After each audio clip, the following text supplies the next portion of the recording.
Hey everybody, welcome back to the channel. Today I'm going to do a little something different. Who knows, maybe the start of a possibly new channel. Adventures with John and Victoria, or JP and VP Adventures. I don't know. But we are at Sequoia National Park. My dad loved this place, and we are going to take a pretty good little tour of it. And his ashes are actually spread up in the park. Say hi, honey. So, this is the Kaweah River. I don't know if I can zoom in on it or not. Nope, won't let me do it. But we're gonna have some. It'll be a nice video, so stick around and let's hit the road.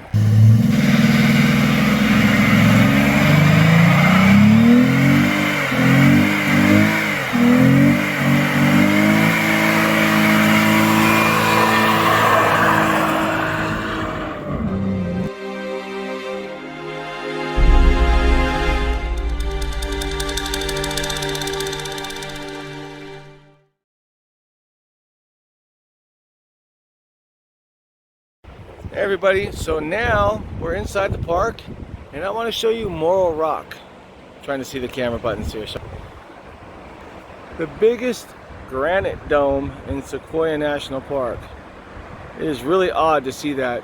You can actually hike up that rock. I think there's over 1,000 stairs to get to the top. We'll be up there in about an hour or so, and we'll check out the signs and stuff. It's really close to Crescent Meadow. And then we're going to check out a few things on this trip. So, stop one, the very low point of Morro Rock. Believe it or not, I know it doesn't look that high, but technically it is about, I think we're at about 3,000 feet right here. Morro Rock is at about 6,200 feet. So, anyway, that's Morro Rock from the low side of it, and now we will check out the drive-through rock. Alright, so stop number 2. This place, I got a really good memory with it. This is called Tunnel Rock, and as you can see, I'm going to try to cross the road here. As you can see, that was not placed this way. It was actually fallen, and this is how it landed. This is the old part of the highway, and you used to either be able to drive underneath this or you could drive around it on the bypass. The cool thing about this one, well, maybe not so cool, is I was coming back with my dad one year, and as you can see, it's very low, and several vehicles have hit it.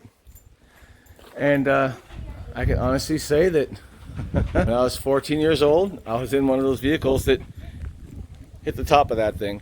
We had the camper shell open. I forgot to close it, and well, it tore the door off the camper shell. So it was a very windy ride home. My dad was not happy. So anyway, that's stop 2. I think we've got about 5 or 6 more stops. I'm not counting. I'm too much of a good time. So anyway, again, Sequoia National Park, Kings Canyon National Park, Sequoia Kings Canyon National Park. There's a lot of parks. It's a beautiful spot. My dad loved this place, and again, his ashes are spread somewhere up there, and I'm not going to disclose the exact location, but it's going to be a nice day. And like I said, who knows, maybe a new channel coming up. I don't know. Alright, so now we're at Hospital Rock. This is where the Native American Indians used to treat their sick and injured warriors or family or what have you. And there's still markings underneath the rock. I always found this sign to be really funny though. Check this out.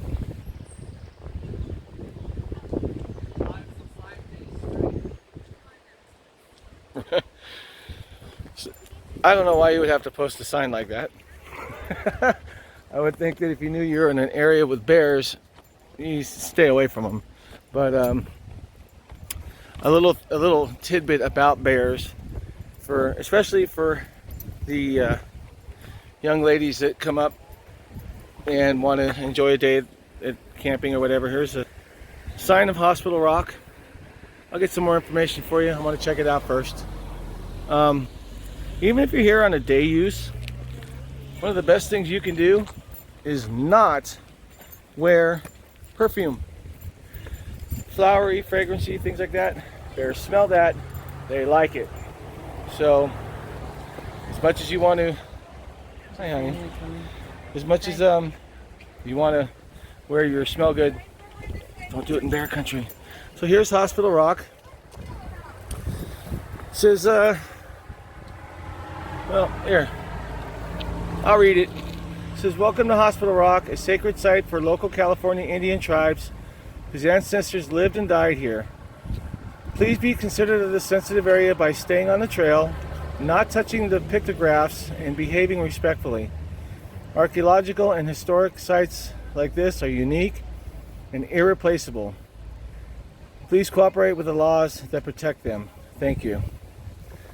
And yet, all this beautiful, beautiful scenery.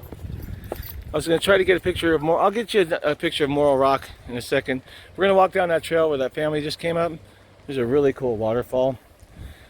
But I hate to get political, but I just can't believe that our president wants to literally start digging for oil in our national parks. And that's really a shame. I guess you're not allowed to get up by the rock anymore. But there's some of the really old pictographs, thank you honey, of the Indians that used to live in this area a long time ago. So, and it's pretty amazing because this rock is fully exposed to the rain, to the snow, wind, everything. And yet, they look like they're still in pretty good shape. So, well, let's see if we can get down a little lower to the rock. And I'll be right back. So I'm not going to go much further. I know on top of this rock there are actually divots where they would crush their wheat and their corn and stuff like that.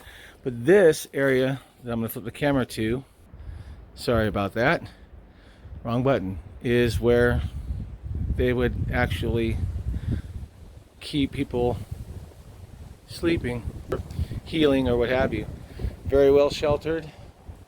And technically this was the hospital area, or the hospital bed. So just Sequoia National Park is just an amazing place. Like I said, my dad used to bring me up here. First time I was up here I was 8 years old. I'm now 52 as of June 14th. So but anyway, it's just beautiful here. I know why this was my dad's favorite place to come, and now I know why this is his final resting place. Not here at the rock, but up in the park. So let's head down to the waterfall. Okay, so before we get to the waterfall, when I was talking about the indentations in the rock, I actually found a second one. It's called the Community Kitchen. Check it out. Flip the camera. So this site once served as a busy kitchen for a village. It provided Native American people everything they needed for cooking, rocks and sticks to shape into bowls and utensils, river water, which I don't know if you can hear over the wind, but we'll see that next, and nutritious acorns from all these beautiful, I mean, we're just surrounded by oak trees here. They're just everywhere. So obviously it was a good spot. Women clipped the hollow bedrock mortars into these rocks to pound acorns into flour, baked into cakes or boiled to make mush soup. Acorn meal sustained the village. Or mush or soup, sorry, and an acorn meal sustained the village. Just some cool stuff. And here's the community kitchen. I mean, I like my kitchen at my house. This is the real deal, man. So, pretty neat stuff. Anyway, let's move on to the waterfall. Okay, so now we're at the trailhead to the Kaweah River, and we're gonna see some pretty cool stuff. I think I'm gonna let you guys walk with me on this one, but let me turn the camera around and show you this. Deadly River. They drown in it every year. Many victims fall in accidentally. Rocks by the river are slippery. Currents are strong, especially in spring. We actually saw snow at some of the higher elevations, and it's the middle of June, so they did have a lot of snow up here, so the river should be pretty high. Never swim or play by the river alone. Stay away from the river if you have been drinking alcohol. You know, these are almost no-brainers. I always find it interesting that they actually have to put that up there just in case. But if someone falls in, reach for them from a safe place, throw a rope or something that floats, and get help. If the current catches you, swim diagonally towards the shore. If headed towards rapids, float with your feet pointed downstream. Well, I guess I'd rather break my legs and crack my skull. So let's take a walk. This trail is really steep. So as you can see, there's my wife. I am holding the camera. Let me kneel down a little bit. I'm holding the camera perfectly level, and she's already dropped about 15 feet. So let's take a walk. Check it out.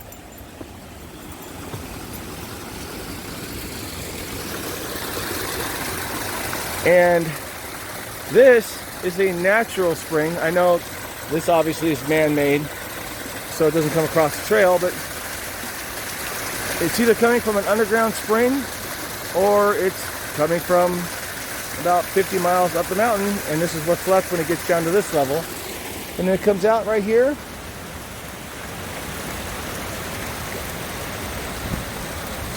And makes its way down to there, which is the river, the Kaweah River. So I got people coming up.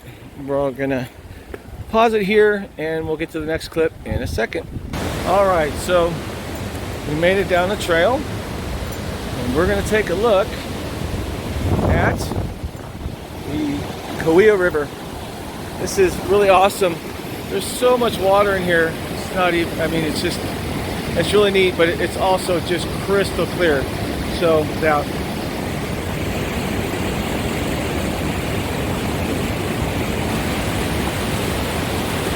crystal clear water.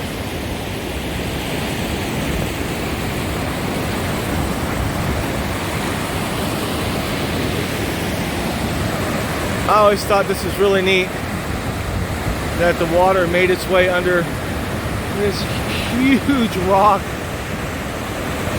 and yet it still comes out.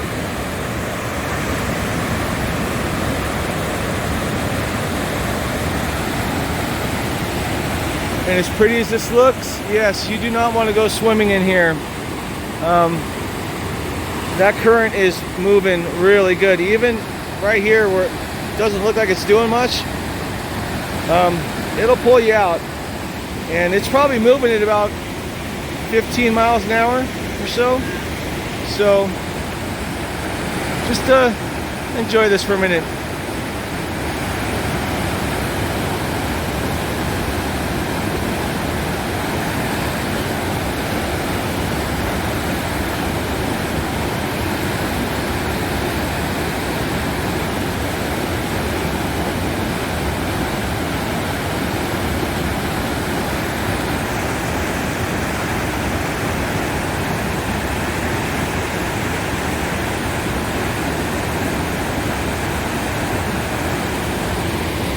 So if you ever get a chance to get to Sequoia National Park, Kings Canyon, sorry about that, slipped.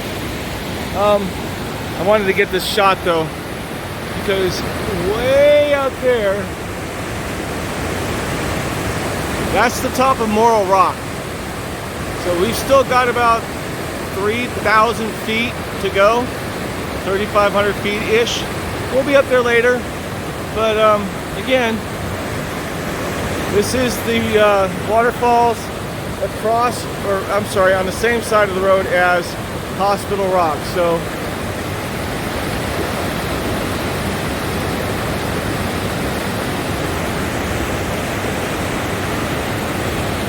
just an absolutely beautiful, beautiful park.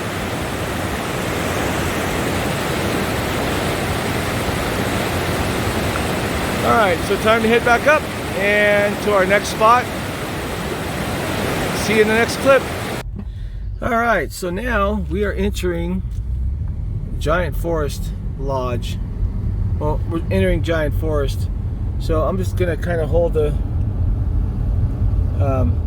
phone up here. I want you guys to see something. It's really neat. They're called the guardian trees. Actually, here's Crystal Cave.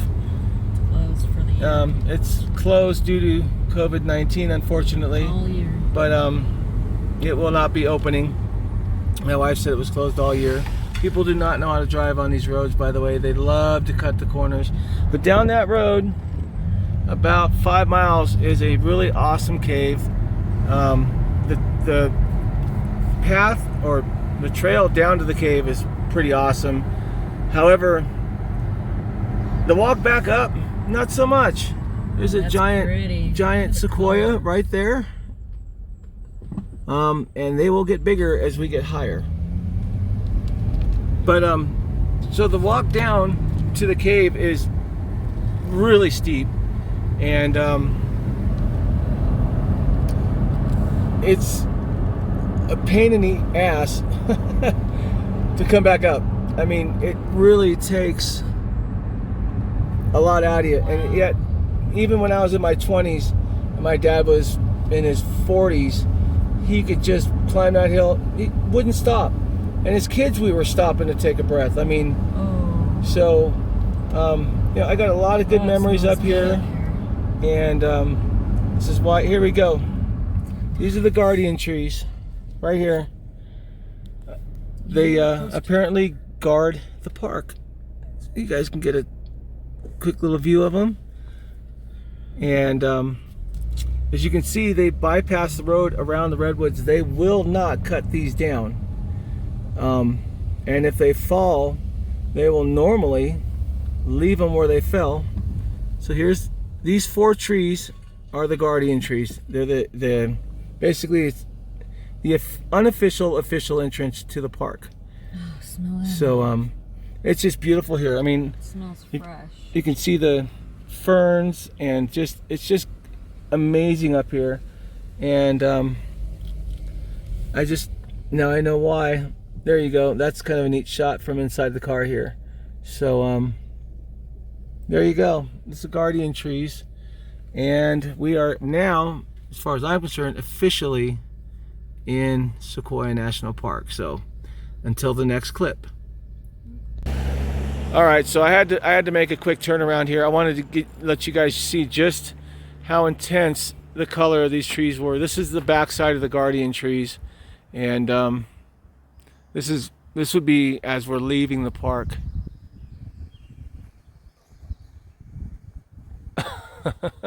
They are just absolutely amazing trees. I'm guessing they're probably 150 feet tall. But these things are just phenomenal. I mean, let's take a little walk. This is going to be a really rough video. Sorry, the editing's going to be really rough, but I hope you guys enjoy it. Here's some more of the natural fern. I mean, it's just, I hope this camera does it justice. I mean, it's just, the colors are just so vibrant and so intense. But honey, why don't you stand in this massive fire scar right here? So as you can see, my wife is standing in a burn scar. And what happens is when fires come through here, they burn up the tree. It smells so good. And It doesn't smell like fire at all. what happens is it burns the bark. Now you got to understand, this is redwood bark. Oh, wow. So it's at least 6 inches here, and you can see how it's growing back in on the tree. So it's curving inward to the burn scar. On some of these trees, this bark can be as thick. There's a good shot of it. It's 2 feet. Let me see if I can zoom in on that. So that's the outer bark of this tree. So on this one, it's about 2 feet in some places. And these trees like fire, as odd as that may sound. It gives them the nitrogen from the ash. It burns all the oh yeah, wow. Check this out. So here's the base of the tree. This one burned for a long time, and even though the fire is out, once it gets beyond the bark, the actual wood of the tree will smolder and smolder and smolder for as long as a month before it finally burns itself out, like it did right there. So this tree probably burned and smoldered on the inside for about a month, and they're resistant. The one thing about redwood, though, is when they were doing the logging of these trees before they actually became protected, that is one big tree. Was trying to drop a tree like this. There is so much lumber in this tree that I'm showing you right now. You could literally build 3 to 4 2-story 5-bedroom homes out of this one tree. Bite your tongue. The problem is when you drop the tree, they shatter like glass. So they would actually make bedding from fallen trees and then cut them to fall into the bedding, so they would not shatter, and they could then harvest the wood for whatever. And thank God they finally made it illegal to take these beautiful trees out. These trees that we're looking at right here are probably between 8 to, well, let me rephrase that. They're probably between 400 and 900 years old. Sequoias can live up to about, if I'm not mistaken, 1800 years. I know the General Sherman tree, when we get there, I'll give you all the information on that one. That's pretty awesome. But anyway, guys, I just wanted to show you the guardian trees of Sequoia National Park. And there's 1, and there's 2, and there's 3, and there's 4, and there's my beautiful wife. And let's go to the next clip. Hey everybody, okay, we're back. I am wearing my mask. This is a popular area in the park, and we do have the rangers back here. Oh, well, they said they'd say hi, so these are the most awesome rangers in the world, because they work in the most awesome park in the world, which is Sequoia National Park and Kings Canyon. So thank you guys for your service. They can't say anything, but who's number 1? There you go. See that? Sign language. Thank you guys. So what I want to show you, well, you know what, let's start with this. This is a pine cone from a giant sequoia. So I'm going to use my hand to give you a size on this thing. It's about the size of an egg. So what I'm going to do, and I got the permission from the rangers to do this, as long as I do not. Oh, one other thing. When you come to a national park, Sequoia National Park, Yosemite, whatever, do not take these home with you. It's actually illegal. And pick up your garbage. It's unfortunately, this park has been open for 2.5 weeks, and we've been down 2 trails, and my wife and I have brought up garbage off of every trail. This is nature at its most awesome. And to sit here and just leave your stuff behind is unexcusable. So anyway, this is going to be cool. let's see. What I'm going to try to do is actually pull out a redwood seed, and then I'm going to show you what these things turn into, because right now we are at the base of the General Sherman tree, which is one of the oldest Sequoia redwoods or Sierra redwoods in the world. Now, you have coastal redwoods and you have the Sequoias. They are two different types of redwoods. The coastal redwoods are much taller, but they're also much thinner. The redwoods and the inland redwoods. You know what? I have to ask you a question. I forgot, because I'm recording. Coastal redwoods, and these are what redwoods? Sequoias. Okay, I was right. Okay, thank you. Okay, oh, sorry guys, I was right. So the sequoias actually grow wider. They're not quite as tall, but the volume of wood inside of them is amazing. So let's see if I can do this.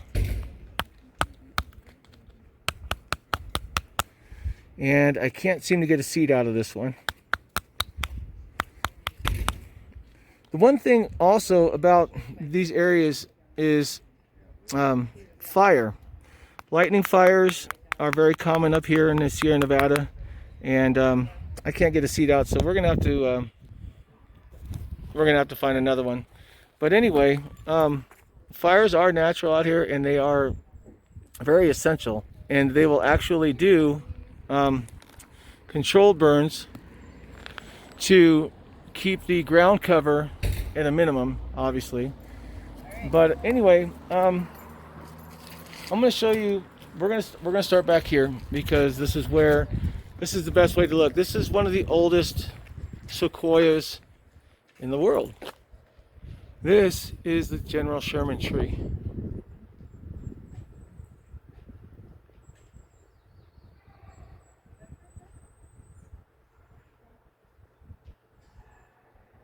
That's it. It is so tall that there's no way, even if I flip the camera sideways, I'm probably 200 feet from the base of this tree. There's no way for me to get this whole thing in the frame. So this right here is a sugar pine. They get pretty tall too. And their pine cones are deadly. Their pine cones in the spring are about 2 feet long, between 18 inches and 2 feet long. And when they fall and they're green, they weigh about 5 pounds. And about 15 to 20 people a year get hit by them, to the point where they literally have to be taken to a hospital because they get knocked out. So we are going to take a walk through a fallen tree, and then we're going to go head up to the General Sherman. And we are following their guidelines. Don't take advantage of their national parks. Enjoy them. They're awesome. This tree right here, whoops, no, not this tree here. Hold on. 10 years old now, is climbing on this thing. So let's take a little walk. There's my beautiful wife leading the way. This is pretty cool. It's a nice little photo op. As you can see, there's the base of the tree. They will not remove these. They will not cut them down and break them down. As you can see, by the way, they're all falling on each other. When a redwood tree is fallen, wherever it falls, it stays.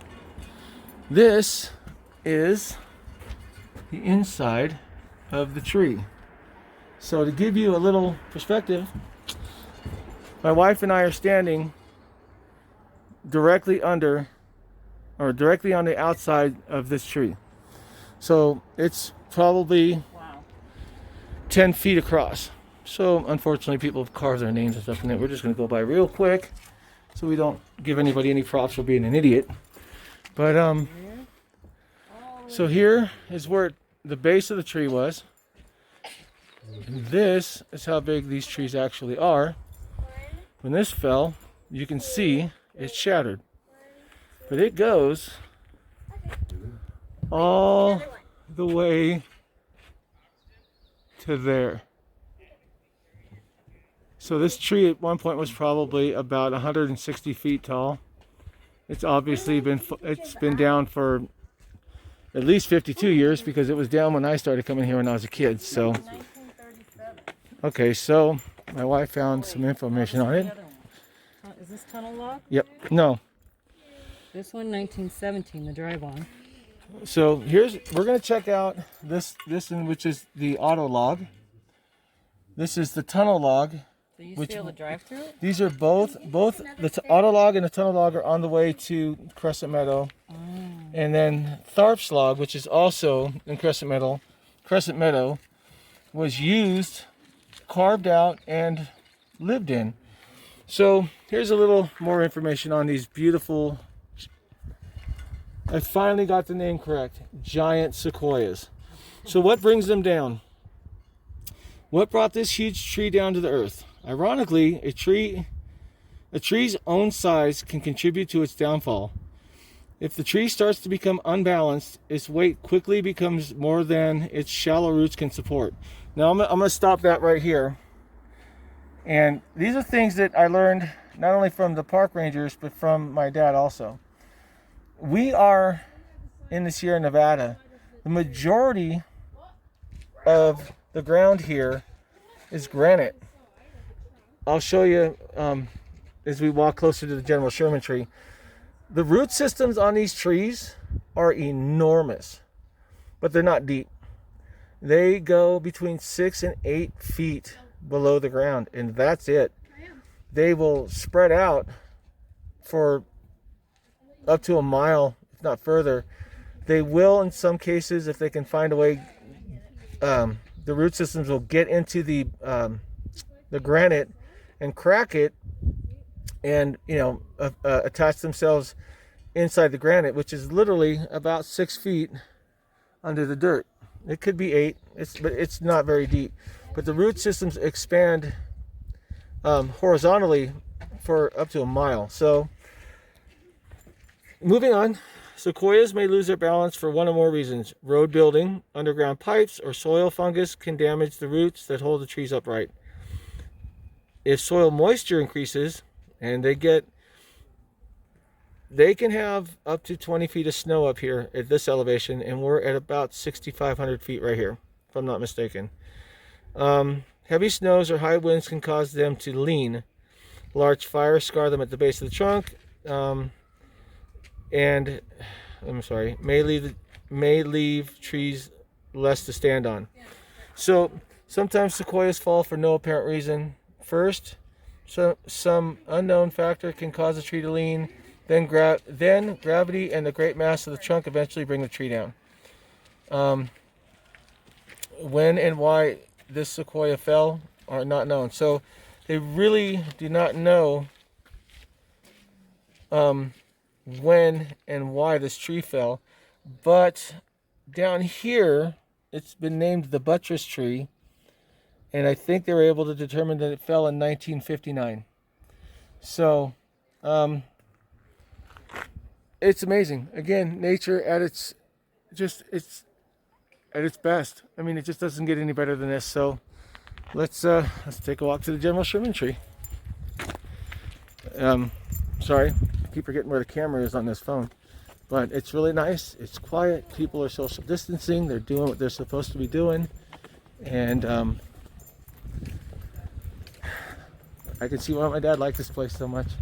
He loved coming here, and this was his favorite place, and that's why we're here now. So where his ashes are. So they have, you know what? I made a mistake on the tree. I don't believe that I got the correct tree as a General Sherman. I do apologize because I think I got this tree. Turn the camera around. I think I got this tree right here. And that is not the General Sherman. That is the General Sherman. Right there. So, fun fact. Sorry. Sequoia trees, the sequoia trees that you see here, even medium-sized ones, are larger and older than most other trees on Earth. Why? How can sequoia trees grow so large and live so long? They're resistant to disease and decay, they're resistant to fire, and they're resistant to insects. Sequoias have a rare combination of traits: fast growth and long life. Put those together with sufficient water and you get a huge tree. Several adaptations help them to survive many challenges that would kill other trees. The chemical tannins in the bark and wood resist disease, rot, and insects. Thick fibrous bark provides superior insulation against fire. With little flammable sap, it does not burn easily. They are drought resistant. And this is kind of cool now. You can see the base of this tree. Now, I'm going to back out just a little bit because you can see the root system at the bottom. So again, it's not very deep because at the very bottom of this root system you can see is the granite layer. And here's a lifespan. So a sequoia tree, a giant sequoia, can live 3,000 plus years. Whereas the lifespan of most other trees is 300 years. So determining the age of a large living sequoia is hard. Coring techniques used on smaller trees would create big holes in the trunk if drilled to the middle of a huge sequoia. Instead, scientists measure just the outer rings. Then they apply mathematical formulas based on old stumps whose rings could actually be counted. Using this method, scientists estimate that the largest sequoias in the area are between 1,800 and 3,000 years old. Earlier, less accurate estimates put them at 6,000 years old. The world's oldest known tree, the small bristlecone pine, has lived over 4,700 years. So, by coring into a tree, you're exposing it all the way to the heartwood, and obviously at that point you're allowing whatever you want, whatever's going to crawl in there to get in there, and that's what really damages these trees. But they're just magnificent. And if you're curious about the rings, I'm sure a lot of people already know this, but they count the rings on a sequoia tree just like they would count the rings on any other tree. A tree will grow a new ring every year. So based on how many rings are in the tree is how they come up with the age of the tree. So I'm going to stop the video now. I'll get you to the next clip in a minute. We're going to head over to the actual General Sherman tree. Okay, clip. I don't even know what number clip this is. But I found another redwood giant sequoia pine cone. So let's see if this works. Let me flip the camera. So I'm at the General Sherman tree. Again, here's a pine cone, about the size of an egg. It is from a giant sequoia. So what I'm going to do is try and see if you guys can see this. There we go. If you can see that, that is a giant sequoia redwood seed. So let's put this one into perspective just a little bit. This is absolutely amazing. Right there. That is a giant redwood seed.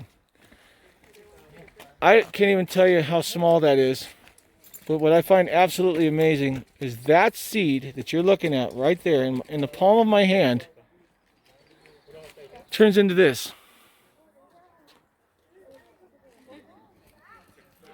This is the General Sherman tree. Right here. This is the oldest known living giant sequoia on the planet. It's also the biggest. This whole tree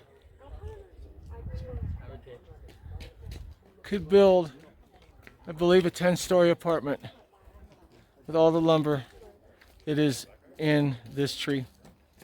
This came from that.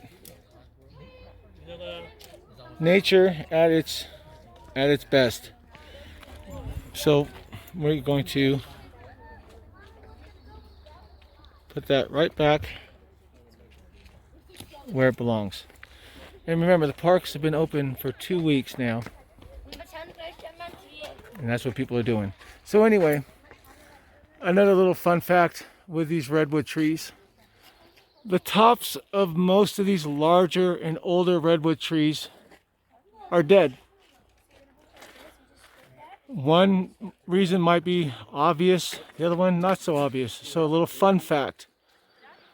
The obvious would be they are some of the tallest trees around, and they get hit by lightning and it burns the tops of the trees. Sorry about that. It's the tops of the trees, at which point they die. The other reason that the tops of these trees die is because they are so big and so massive. Let's see if I can do it this way.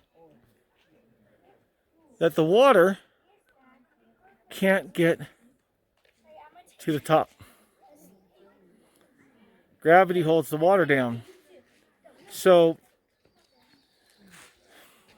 it's either lightning or the fact that they're just so enormous that the water literally can't get to the top of the tree. So let's get some information on the General Sherman tree. And I will flip the camera around and you guys can read this yourself. But I'll read it to you just because I'm a nice guy. So the General Sherman tree, this tree is not the tallest or the widest, but the overall volume of its trunk makes this tree the biggest tree on Earth. It's 275 feet tall. The volume of this tree is 52,500 cubic feet. So basically, how much is that? Well, if the Sherman tree's trunk could be filled with water, it would provide enough water for 9,844 baths, or a bath every day for 27 years.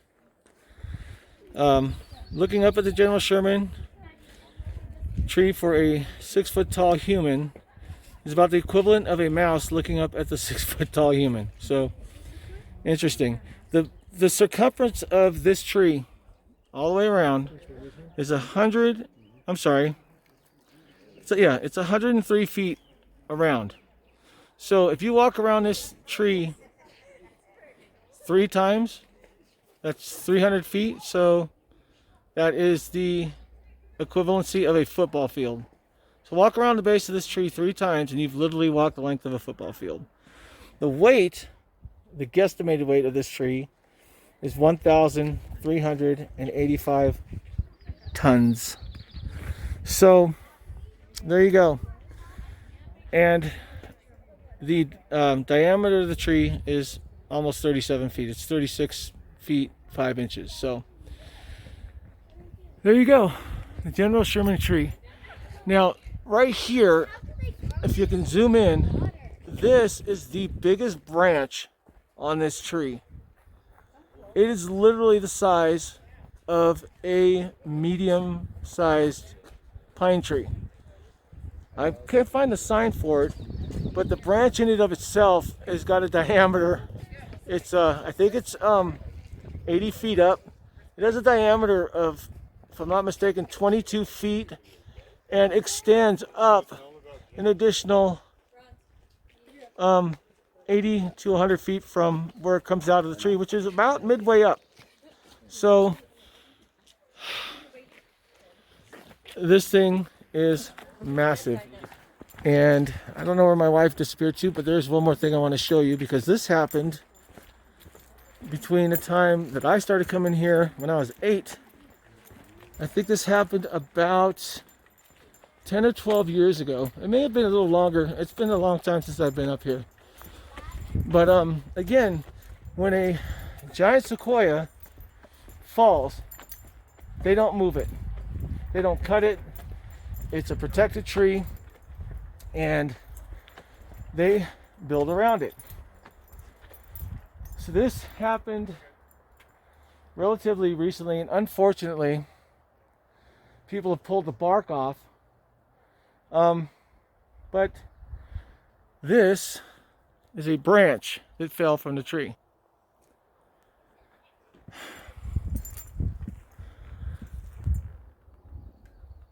There you go.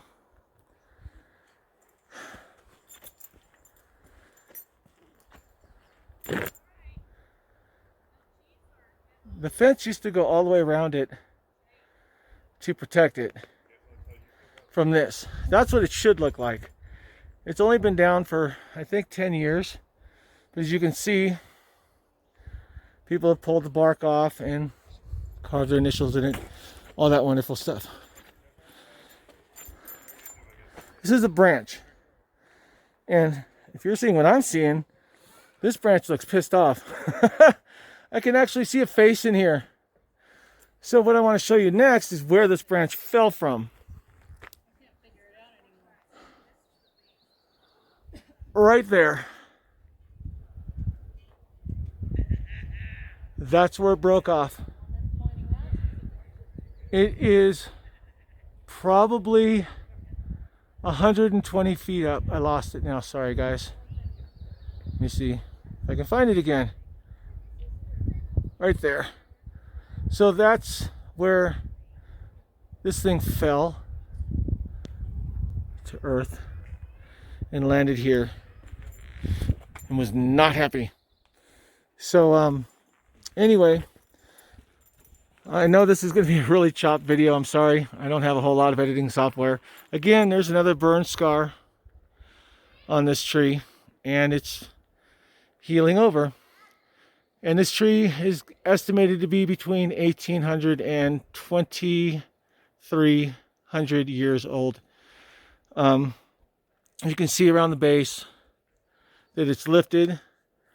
The root system will literally go beyond what you can see in the camera for the most part.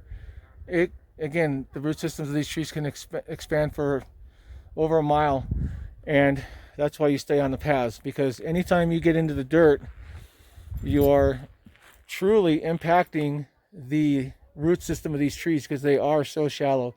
Again, you have to understand, in the Sierra Nevada mountain range, about 8 feet below these feet is solid granite. So in order for these trees to stand, you can imagine the size and the width or circumference of the root system that these trees have in order to keep them standing. And you have to, again, you have to understand too that these trees have to sustain 80 to 100 mile per hour winds in the wintertime with a root base that is no more than 8 feet deep. So that's why the roots extend out so far, and you're supposed, and they ask you not to cross the, fences and stuff. And just as a side note, I did take the redwood pine cone, which you saw, which is still amazing. You can see them around this tree. Let me see if I can zoom in and find one. Again, they're the size of an egg.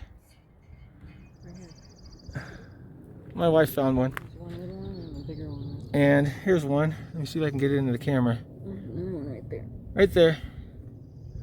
So you can see, again, they're about the size of the egg. You saw the size of the seed, and then you see these trees. And they're just absolutely magnificent. So we're gonna head up to Lodgepole Campground next. I do believe they're closed. I'm hoping they'll maybe let us run in. I'd like to show you guys my favorite campsite that I grew up with, share a couple memories with you, and then we're gonna head down to Morro Rock. It's still early enough, hell, may even climb it, and turn the camera around, show you guys what Morro Rock looks like, and then we're gonna go to Crescent Meadow, and we're gonna pay respects to my dad, Semper Fi, and I'm gonna take this beautiful young lady with me. She comes with me everywhere I go. It's pretty awesome. So, okay guys, until the next clip, thanks for watching, and let's move on. Okay, another little tidbit. I know this video is going to be so butchered, guys. I'm so sorry, but I do hope you enjoy it. I found a sugar pine cone, sugar pine tree pine cone. So let me flip the camera without stopping this thing.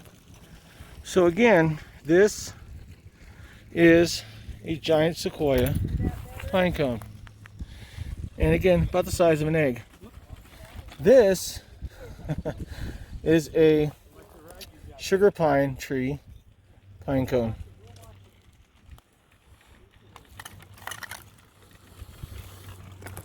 There you go. It's amazing how such a big tree can come from that. An average tree comes from that. My wife found this. So in the spring, when these are not opened up yet, they're, again, I think I said in an earlier clip, they're very compressed, they're very wet. They weigh about 5 pounds, and they fall from anywhere between 20 to 100 feet.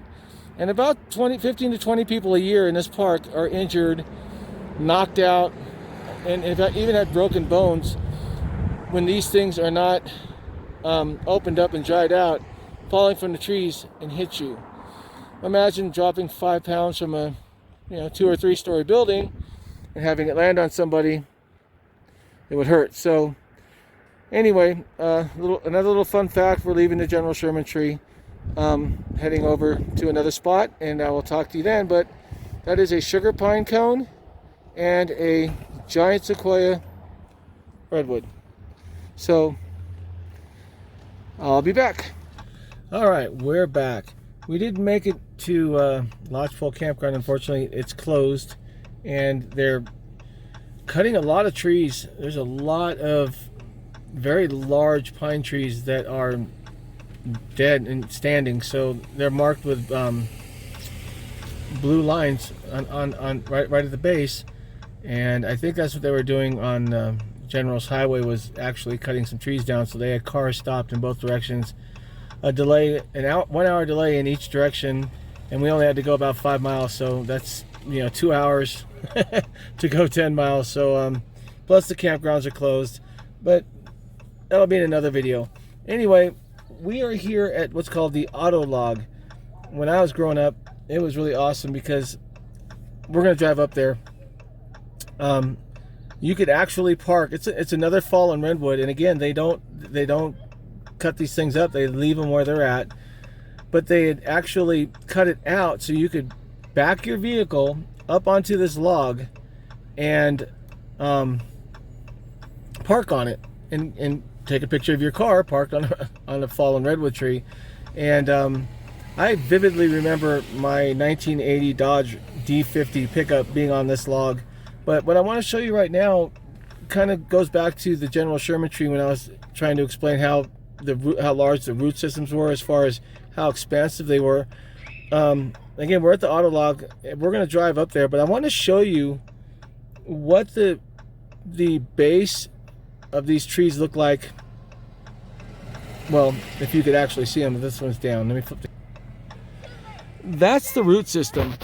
That's the base of the tree, and it's huge. And obviously, I think this tree fell in the early 1900s. So obviously, a lot of it's fallen off. But you can, if you can only imagine, you can see some on the ground still.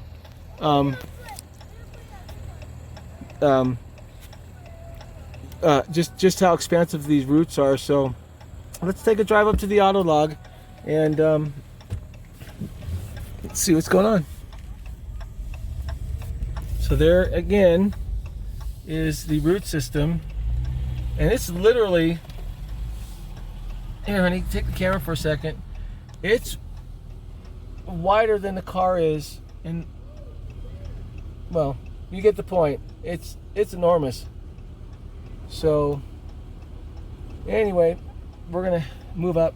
People want to take pictures, not just me. So this is a little road to it.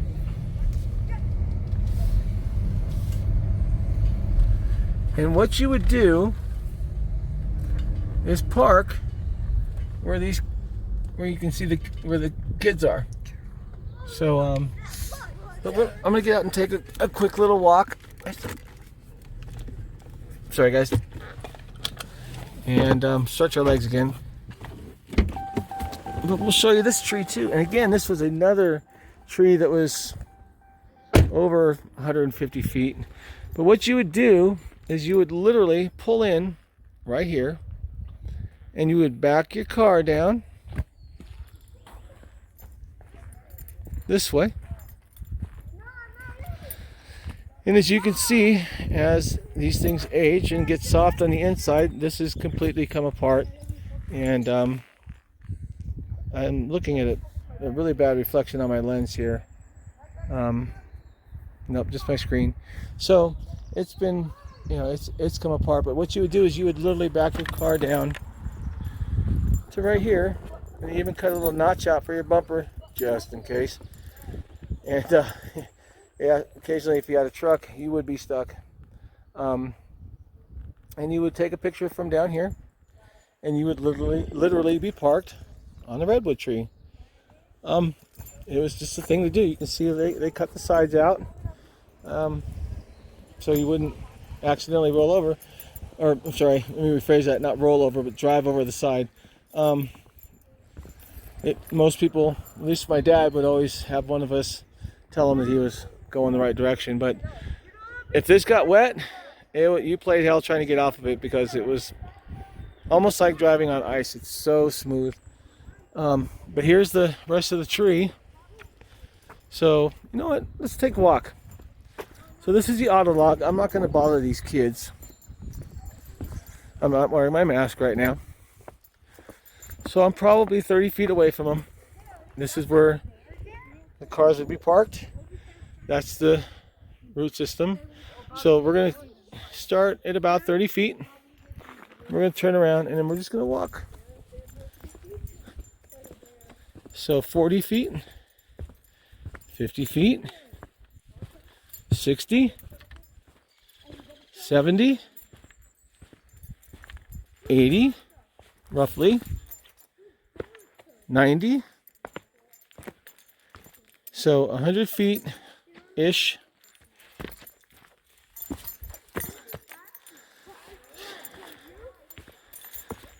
$110,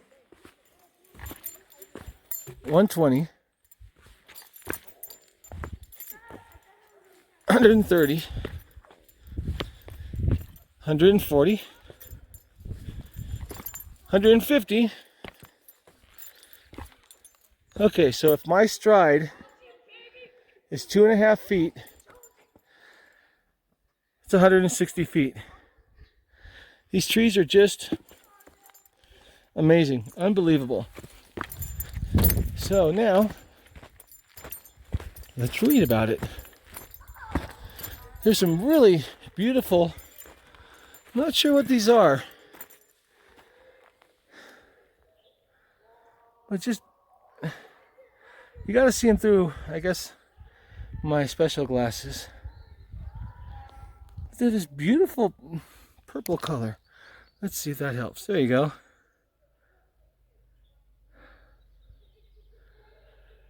Little bitty things. They're just, sorry about the reflection, absolutely beautiful. And like I said, now I know why my dad loved this place so much and taught me a lot. So here's the auto log. The base diameter is 21 feet, so it's definitely wider than the car. It fell in 1917. Since then, many types of vehicles have been photographed on this unusual log driveway. I can proudly say, thanks to my dad, Semper Fi, Dad, I was one of them. It's only 3 o'clock, 3:30 in the afternoon. Sun's going to set at 7. So my wife and I are going to, well, we're going to do some hiking. I sound a little out of breath. I did quit smoking, had a few in Vegas. We are at an elevation of 6,600 feet. It is no joke. You have definitely got to be in shape. The air is super thin, you know, at this elevation. So, oh, another thing, point to ponder, that we were looking at. This, you can see it's broken. Until you get up here, where you can see it was cut from there. There's a lot of dead growth in this area. And I don't know if you can see beyond these trees. Let me see if I can zoom in a little bit. Wasn't here last year, at least that I remember, but they're cutting it down. The reason they're cutting it down is they're not afraid of it falling, because there are no trails right here in this particular area. They're afraid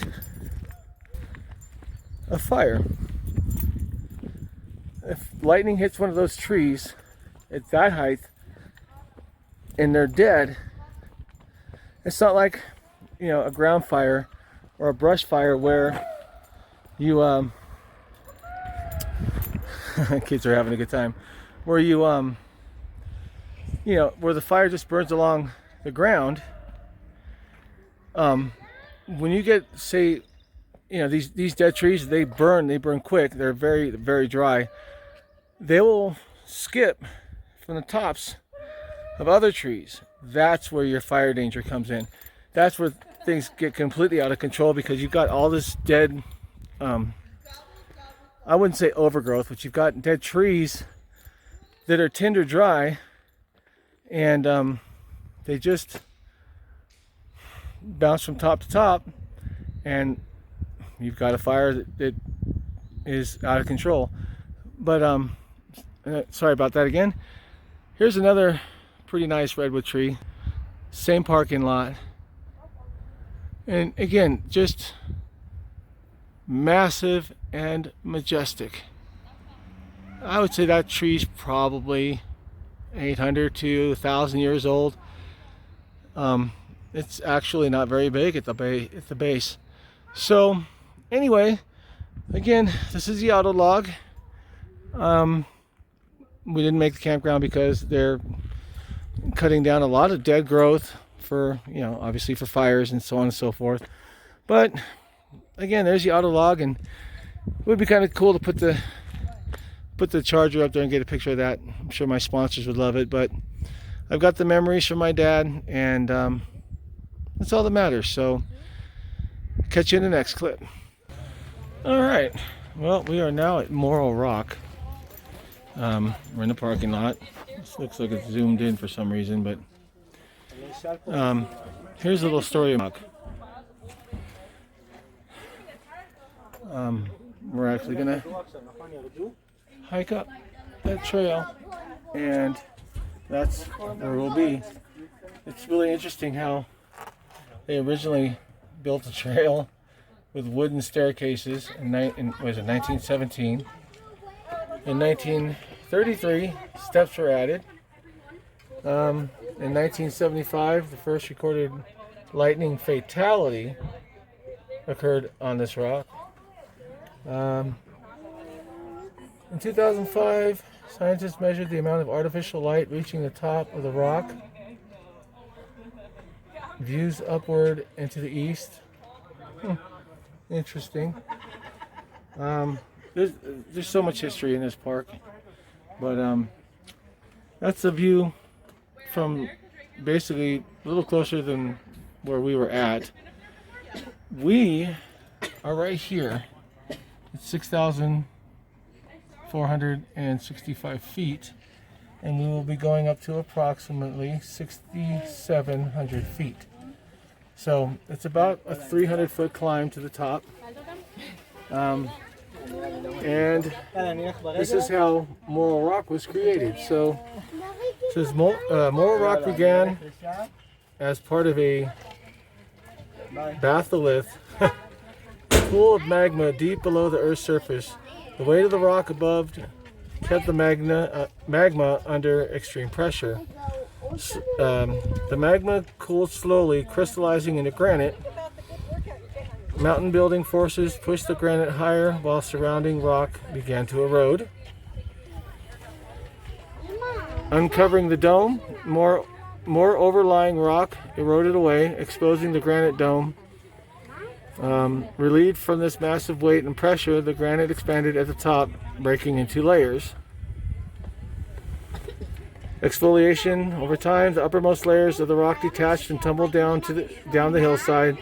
This released even more weight, allowing lower layers to fracture and loosen, and an ongoing process as exfoliation continues to shape Morro rock and other granite domes in the Sierra Nevada. Look closely for scars on the dome and for rock debris on the hillside below. So that's where we're going right now. This face of Morro rock is over 1,000 feet tall, with its summit at 6,725 feet. So we're starting at 6,465. We're going to 6,725. So I was close, almost 300 feet. I don't know if you guys actually want me to record our trek up, so I'll just put that in another clip. There is a very interesting sign up here that I want to show you guys before we start climbing. Let me show you the latest portion of the stair. And this is the nice part of the stairs. It gets pretty, well, we run out of stairs and we're actually physically climbing on the rock. So, like it said, the first recorded lightning death was in 1975. And this is always an interesting sign. So, it's an area of extreme lightning danger. To avoid being struck and possibly killed by lightning, immediately return to your car if any of the following conditions exist. Obviously, dark clouds nearby or overhead, thunder, rain, or hail, hissing in the air, and static electricity in the hair or fingertips. I've been on this rock, watched thunderstorms roll in, and literally had more hair standing up like I was in a, what do you call those things? Static balls or static room? So yeah, we got our asses off. So anyway, let me let these people walk by. How you doing? And where we are going is right up there. So, see you in the next clip. So, we just cleared the parking lot. And I'm not sure what peak that is. I'm sure it's on one of the signs, but the view is awesome. And look at the formations of these rocks. Just absolutely amazing.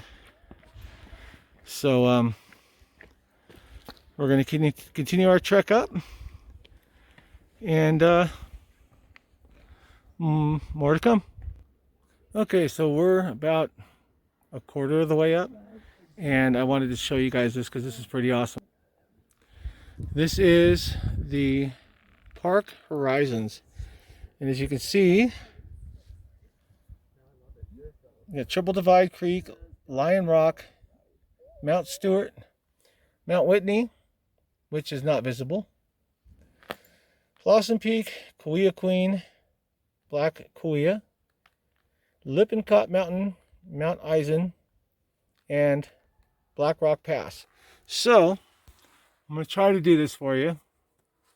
See if I can read these off as the camera focuses. So, Triple Peak Divide, in the middle of the phone, or the middle of the screen there, Lion Rock, Mount Stewart, Mount Whitney is behind that, so we can't see it. You have Kaweah Queen, Black Kaweah, which is, I'm sorry, right there. Then you've got Lippincott Mountain, which is right there in the center. And then Mount Eisen, which is over here. So, again, we're just haven't even crested this trail yet, so until the next clip. And we're back. Another stop on Morro Rock. We're almost to the summit. I'll show, it's up there. But another little interesting piece of information. I was just telling my wife we were taking pictures on the way up. I said, you know, our grandson, daughters, additional grandkids, as many as they want, and hopefully their grandkids or the kids or what have you will see all this too. Doing the math, I've been coming here since I was 8. I turned 52 on June 14th. So I've been coming to this park off and on for the last 44 years. So every picture that I take, doesn't matter, is different every year. Something's changed. There's new trees, there's less trees, there's, you know, been a rock slide, something's moved. I mean, we're in the Sierra Nevada. This range was created by earthquakes, you know, over millions and millions of years. And so we're here to remember somebody very special, but we're also here to make memories for other people that are very special. So anyway, Morro Rock, changing views, shifting stone. Here we go. It says, granite describes something hard and unchanging, yet bit by bit, the mass of granite that forms Morro Rock splits like layers of an onion, and huge slabs detach. When a layer peels off, it frees the granite below of its huge weight. The next layer may in turn expand and separate from the parent rock. This exfoliation shrinks Morro Rock gradually, making it smaller than it was in times past, and larger now than it may be the next time you visit. So who knows, maybe this slab, you can see right here that a slab of this rock has come out, and it's a pretty massive chunk that's broken off. And if you go a little higher, you can see where massive pieces of this rock have come apart. So, and it says, look at the rock above you for evidence of exfoliation. Numerous rock layers that have yet to break free loom overhead. Some have separated from the main rock, but still lie on the surface. Exfoliation produces the rounded shape of Morro Rock. So that is basically that. And then one more, which is this picture here. It says, scan the view behind you for this rock slide. In the 1990s, a slab broke loose and crashed into the General's Highway.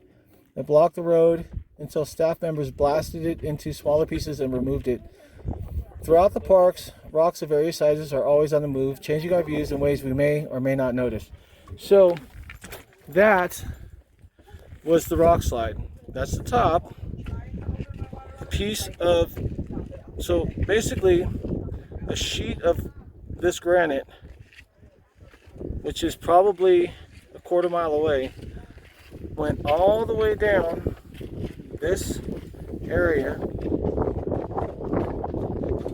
And if you can see that little line, I'll see if I can get my finger there. That's the road we came up. So this dropped about 2,000 feet from here down to the General's Highway. Again, the majesty of these parks is unbelievable, and hopefully this will be on YouTube when my grandson has a son, and they'll be able to share it. And you know, I'm enjoying sharing this with all of you guys too. You know, and until the next clip. All right, so we made it to the top of Morro Rock. I'll tell you, I thought there was like 600 and something steps on this thing. I'm gonna have to either find a sign or just count them on my way down. But let me turn the view around so you guys can check this. So, a forest from fire.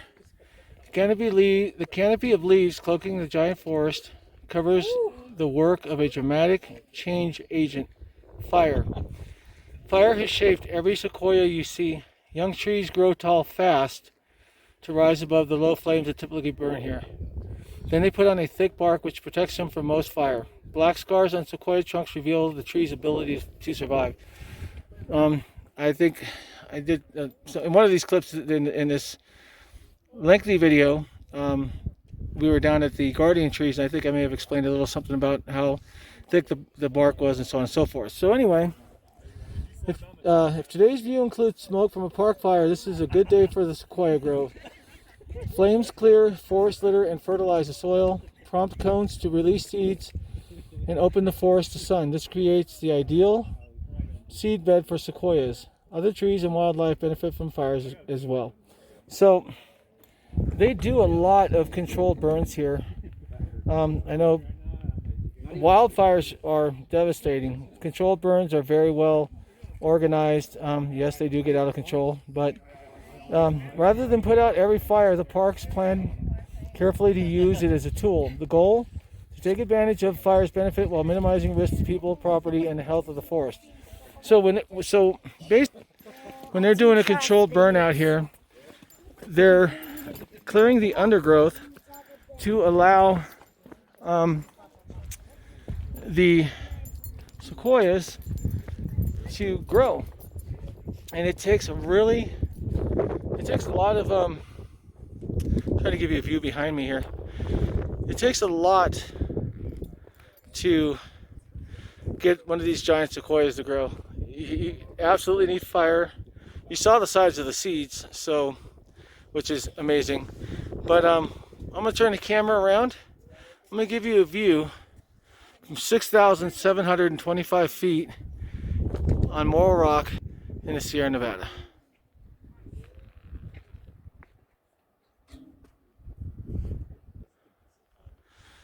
I'm not quite at the edge of this rock yet.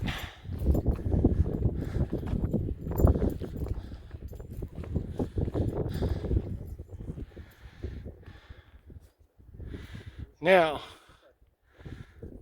I am about 30 feet from that 1,000-foot dome that you guys saw in the picture. So we'll come back here. We're going to go 360 degrees. It's really interesting that it's actually, I know it looks hazy up here, and we're technically at 7,000 feet. It's not smog, it's ozone. The air is very thin up here, and if you look down here, this is something that I haven't seen since I was a kid, but the change is pretty dramatic. Look at all of the dead growth that's in this forest. Some would say bark beetle, some would say whatever, I don't know. This is global warming. This is ozone killing these trees. The haze that you see in the camera, as clear as this camera is ozone. So whether you want to believe it or not, climate change definitely has an impact on these beautiful, beautiful forests. So I'm not going to keep going on about that.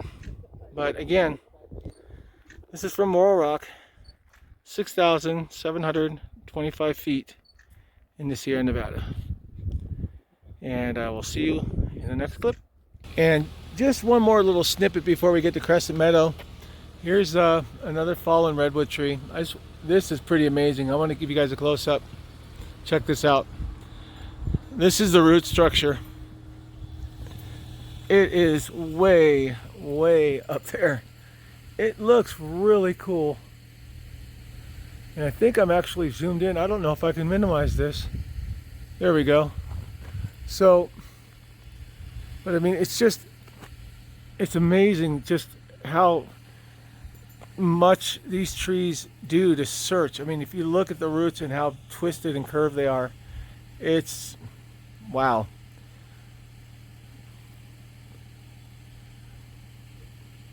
Should have my wife bring the car up. But yeah, it's amazing. So until the next clip. All right, so this is on our way to Crescent Meadow also. This is the tunnel log, and like I said, ground's a little uneven here. When these redwood trees fall, they don't move them. They did, in this case, something pretty cool. Let me turn the camera around. They let you drive through it. So here you go. This is the tunnel log. It fell on December 4th, 1937. The base diameter of this tree is 21 feet. I do not know what the circumference is, but from point A to point B, it's 21 feet. So it's pretty large. The height that when it was standing was 275 feet tall. The cut through is 8 feet high, 17 feet wide. And again, like I said earlier in some of the other clips, there's the root system. It only goes down a few feet and then it hits solid granite. This tree has been here since the first time my dad brought me up here. I was 8 years old. The bark is still here. And it gives you a really good idea of how thick this bark is on these giant sequoias and what makes them so resistant to the harsh winters. I mean, they do get upwards of, on a good winter, 20 feet of snow. It makes them resistant to fire. It makes them resistant to insect infestation. It's just amazing. And yet when they fall, they leave them, and that's what you get is a cut through. So I'm gonna take a little walk over here, and we're gonna start there, and we're gonna go 275 feet down the length of this tree.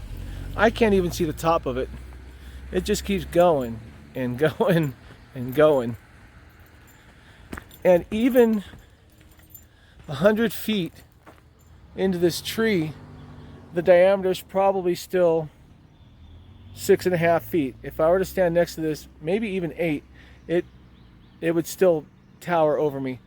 And you can see, if I can zoom in, how far it goes before it finally, I think that's another little part of it back there too. So just amazing trees. And Mother Nature at her best. Just absolutely amazing. And well, let's take a drive through it, and then I'll end this clip and we'll get another one. There's the fun car. So we are going to drive through the tunnel log.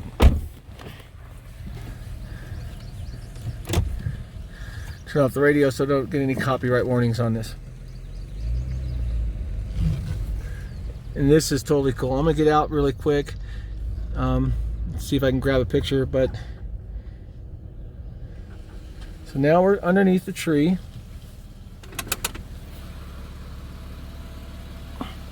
There's my wife's side, and real quick, just for perspective, there you go. So until the next clip. All right, so we're still on our way to Crescent Meadow. I just happened to catch this though. I had to park a little ways up the road.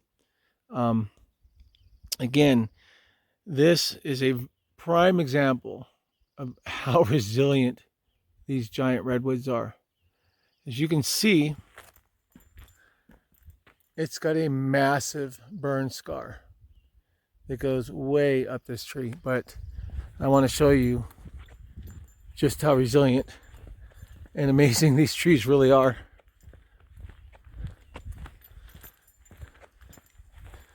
Check this out.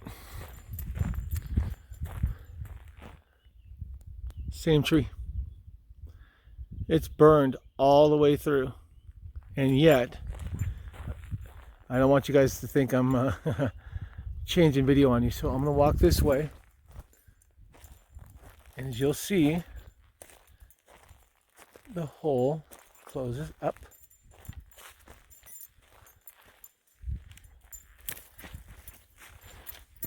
So it is the same tree, yet it's still alive and it's still green. I've never I can't tell you if this tree was hit by lightning, if it was a ground fire and it's been hit by lightning. Unfortunately, there's a lot of dead growth around it, but out of all these trees that have not survived the bark beetle, there's some type of moth infestation. You can see that I don't know if you can see in the camera, they have blue stripes on them, and forestry's coming through, and they're cutting them all down. They do plan on replanting, but they have to get the dead growth out first, because you get a fire on these things and it's just going to bounce from treetop to treetop. But there you go. You saw the center of that tree almost completely burned out with just the sides of it, and yet it's still pushing on. So just thought that was a neat little something to throw in there. So like I said before, until the next clip. All right, so we finally made it to Crescent Meadow, and it's going to be kind of a long video. I'm going to record everything, and if you haven't figured it out yet, the reason we saved Crescent Meadow for last was because this is my dad's resting place. This is where he spread his ashes. This was his favorite park. Everything I was doing on all the clips in this exceedingly long video, I hope you guys enjoy it, and I hope you enjoyed it. I learned from him, and this truly was his favorite place. And you know, I was talking earlier in videos where, you know, I lost a friend, a very dear friend, John LeBlanc, 2.5 weeks ago, almost 3 weeks ago, 3 weeks ago tomorrow. And less than 10 days, I lost another good friend and military veteran, Tom Helsendinger. Then we went to Vegas, and it was a nice little break. And now that the parks are open, now I get to pay respects to my dad. So it's been a very long 3 weeks. I really hope you guys enjoyed the video. I hope you enjoyed the information. I hope you learned a little something. These parks are amazing. And like I said, who knows? Maybe Bride Chair Trickster is going to go the way of the dodo, and maybe it's time to start moving on to John and Victoria's travels. I don't know. But anyway, I'm going to record the walk, and I'll tell you a few things, you know, as we go by them. And then I'm going to end the video, and so on and so forth. Anyway, this is the High Sierra Trail. The Eagle View is 1 mile. Bearpaw Meadow is 11 miles. Hamilton Lake is 17 miles. Kaweah Gap is 21 miles. Kern River is 34 miles. And Mount Whitney from here is 60 miles. Here is the Crescent Meadow sign. And you can go either way. We're going to go the way that my dad always wanted me. Well, I don't know if he really always wanted me to go that way, because we have to climb up onto a log. But this is the way I've always done it. And again, I'll show you a little bit. I'm going to try to zoom in between the trees here, and hopefully it'll focus in. But it's just absolutely beautiful out here. So again, this is my dad's final resting place, if you didn't quite catch on to it in the earlier clips. So let's take a walk and take a look at Crescent Meadow. There are a lot of animals and stuff out here, and when we laid my dad to rest, it was one of the most difficult yet amazing days, I think, that I've ever had out here. You can see where my wife is. Hold on, I'm gonna turn around so you can see how close we are. There's about 5 feet in between us, and we actually had deer walking in between us. We saw a golden black bear, which is very, very rare. and got a picture of a bird that I thought was a blue jay. Come to find out, it wasn't a blue jay. If you go back and you watch my video, it says in loving memory of Jack Edward Scott, that's my dad. In that video, it's a music video, but it's all stills. There's a picture of a bird on a stump. That bird has not been in this park for over 20 years. At that time, no one had seen it. And I just happened to take a picture of it because it looked like a blue jay. I mean, looking at it now, it's obviously not. But I wound up sending a ton of photos to the National Park Service because they wanted to know exactly where it was perched, because of the time of the year it was nesting. So you can believe what you want. I believe that was absolutely meant to be. My dad was happy with what had gone on, and I've never had deer walk between me and somebody else that were literally less than 6 feet apart, let alone seeing a bird in this park that hasn't been here for 20 years. So I'm going to flip the camera around. You guys got to take a look at part of the meadow. We'll see more. We're going to keep walking, but it is absolutely green with fern and grass. A meadow, if you don't know, is a grown over lake. It's a body of water that has been encroached on by nature. There is running water in this thing almost all year long. I want to say in August and September, it starts to get to a little trickle. Obviously, the snowpack is pretty much melted, or it's coming from so far away that, wow, I can actually hear the water. Here's a little footbridge, and here's the creek. And every now and then, if you get lucky,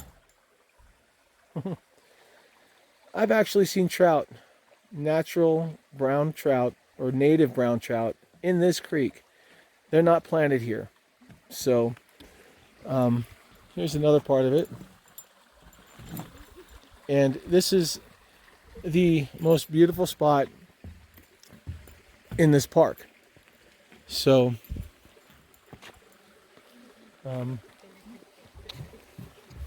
these people walk by. Hello. This tree's trying to grow with that guy. Okay, so let's walk.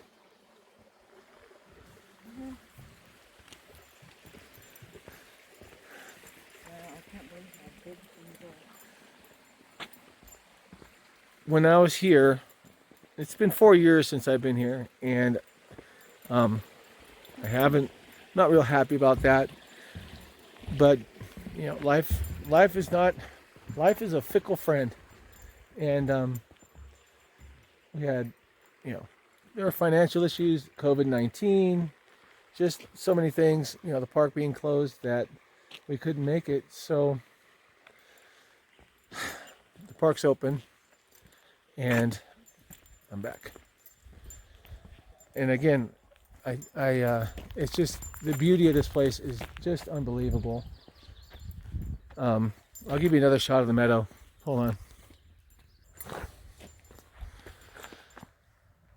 This is the lower part of Crescent Meadow, and it is actually a crescent. So I do believe the entire meadow is probably on the outer edges about a mile long. So we're going to stay on the path, and it's just it's so beautiful here. I mean, look at the fern. It's just so, I don't know what this is growing in between the fern, but you don't see this at home,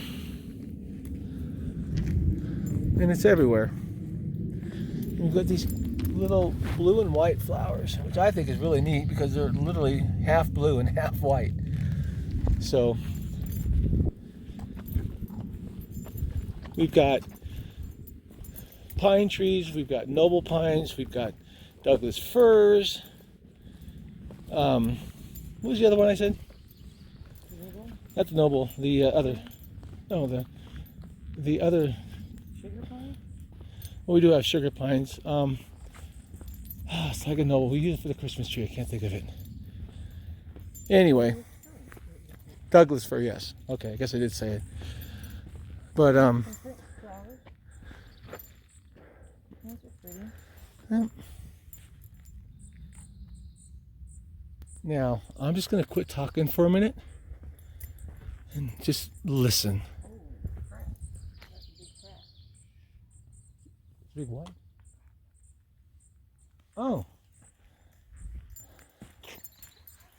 Well, I'm not going to show it on film or on the video, but obviously my wife had just noticed that there are bears in the area. 30.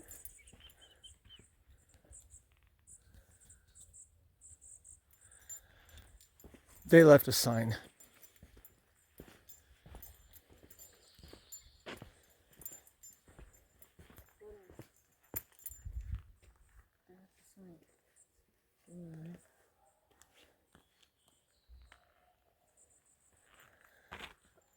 I don't know how well the microphone is picking up the wildlife out here. And I'm not talking about the people hollering in the background.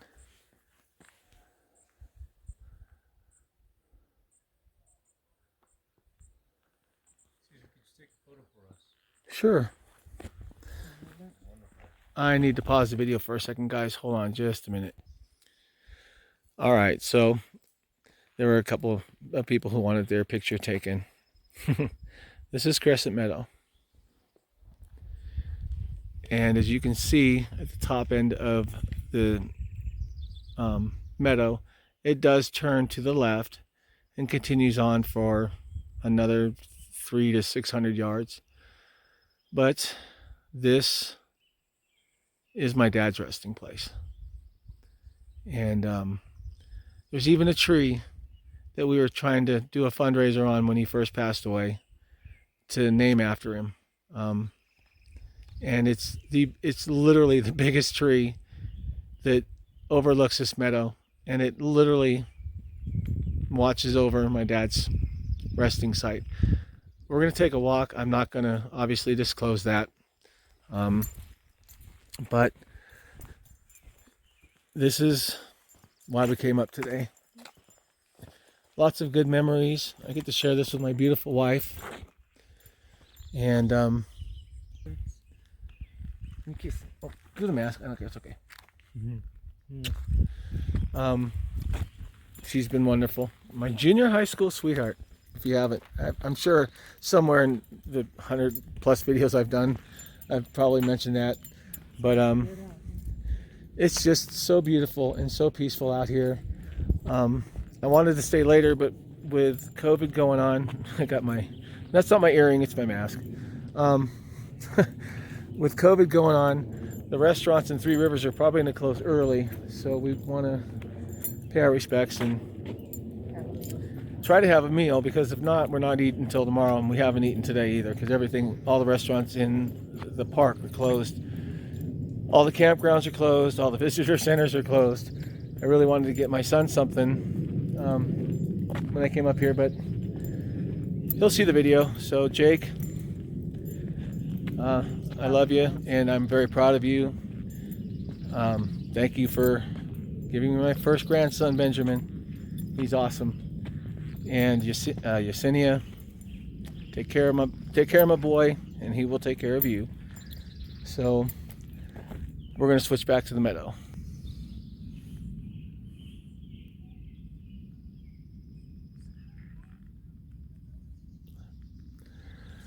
And we're going to take a walk, and I'm just going to let you guys enjoy. Hopefully you can hear what we can hear, because it's pretty awesome.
normally you can see this a lot better, but there are fish jumping out. There are actually brown trout in here. We crossed the bridge. I saw, I don't know if you guys could see the, I didn't have the camera at the right angle, sorry. They were scooting out from the brush. There's some ripples right there. But there are actually fish in here.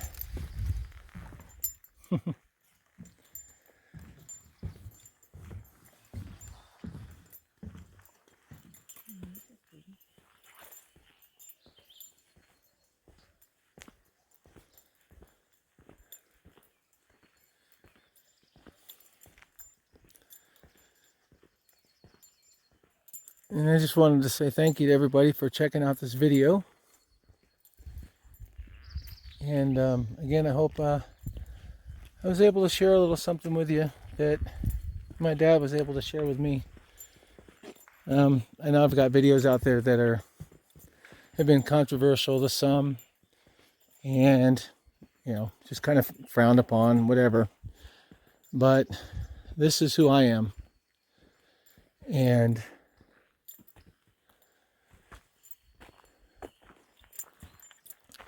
now you get to see the real me.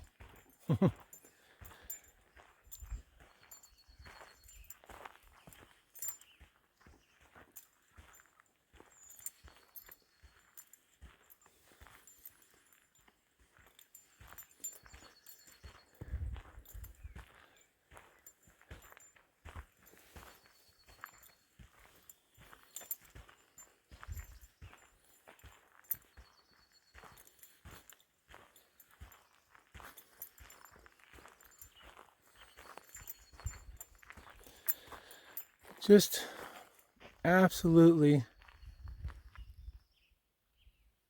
magnificent trees. This is chimney tree. Is that what this is? That would be fine. I don't know if that's good or not.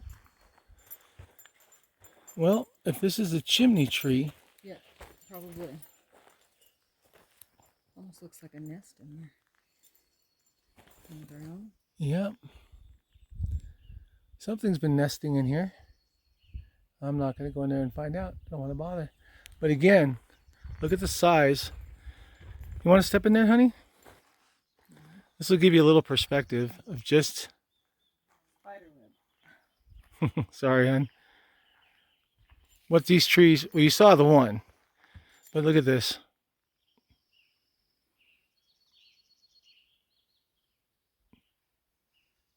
You're out of the picture. And it will heal.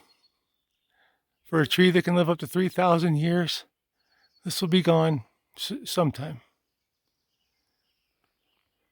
Interesting. There's a partially eaten pine cone back there, like a sugar pine. Right at the entrance. Oh yeah. So something. Something's found a home. All right. Let's keep walking.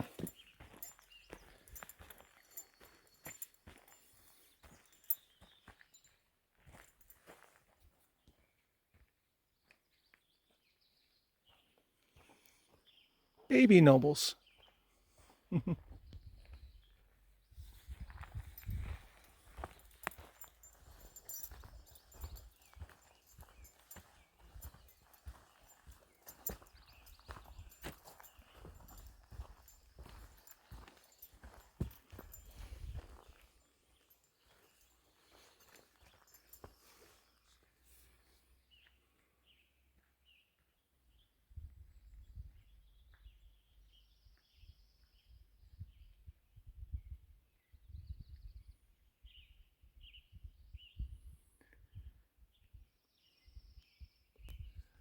Pretty cool. Sun's shining right on that patch of flowers.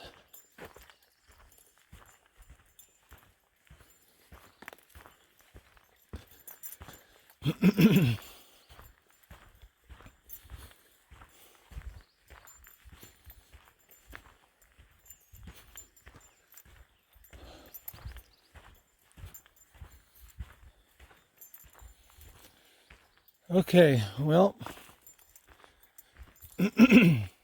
this tree,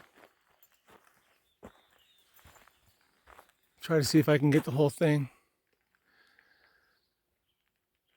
fell across the entire meadow. We can walk through the whole meadow and get to the other side and never once put our feet in the meadow.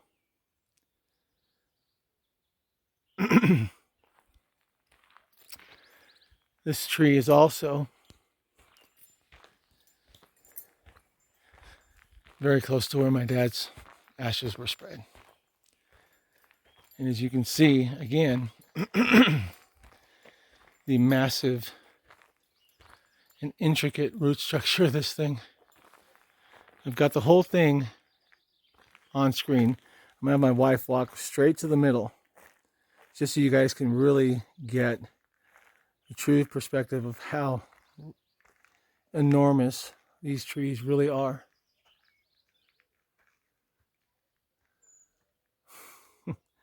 There you go. So, again, thanks for joining me on our adventure and our trip to Sequoia National Park. It was had a lot of good memories out here, and the sun's setting over the trees, so it's time for me to do what I need to do. So that being said, I wish you all the best of health. Thanks for watching. Be safe, be professional, keep it real. Drive on. Until next time.